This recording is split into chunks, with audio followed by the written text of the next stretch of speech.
No, she wasn't in there when we were near the sound wall. If you didn't notice, we've been like the Howl story has been like in a place of magic and things like that. And this story, this chapter has picked up with some clues like Welsh rugby and a box that shows magical talking pictures and things like that. So, what does that tell you about where they are now? Nobody knows what Welsh is or rugby? Dashel. Um, I know the name of the country, I forgot it. Wales? Well, Yeah, they're like back in like our worlds. Like the other world is a world with magic and witches, things like that. And for some reason, they're in like our worlds when they went through that black door, the black log door. All right. And instead of being called Howl, he's called Howl. Howell here. Howl. All right. Howl. Uncle Howl, she screamed and jumped halfway up to Howl with her legs wrapped around him. Mari, Howl bawled in reply. How are you, Cariad? Been a good girl then? He and the little girl broke into a foreign language then, fast and loud. Sophie could see they were very special to one another. She wondered about the language. It sounded the same as Calcifer's silly saucepan song, but it was hard to be sure. In between bursts of foreign chatter, Howl managed to say, as if he were a ventriloquist, this is my niece Mari, and my sister, Megan Perry. Megan, this is Michael Fisher, and Sophie, Hatter, replied Sophie.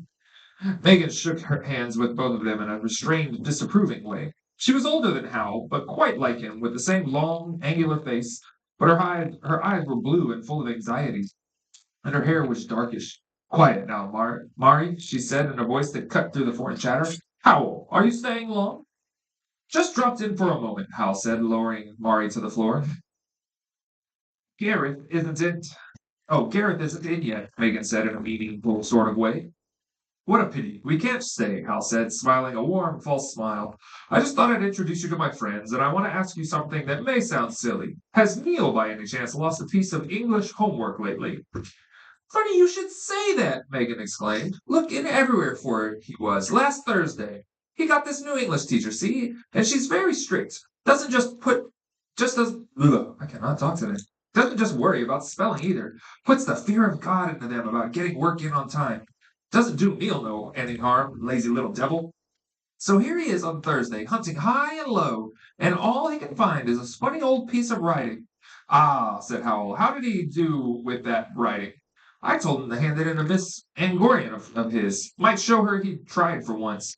And did he? Hal said. I don't know. Better ask Neil. He's up in the front bedroom with that machine of his. But you won't get a word of sense out of him. Come on, Hal said to Michael and Sophie, who were both staring around the shiny brown and orange room. He took Mari's hand and led them all out of the room and up the stairs. Even those had carpets, a pink and a green one. So the procession led by Hal made hardly any noise as it went along the pink and green passage upstairs and into a room with blue and yellow carpet. But Sophie was not sure the two boys crouched over the various magic boxes on the big table by the window would have looked up for even an army with a brass band. The main magic box had a glass front like the one downstairs, but it seemed to be showing writing and diagrams more than pictures.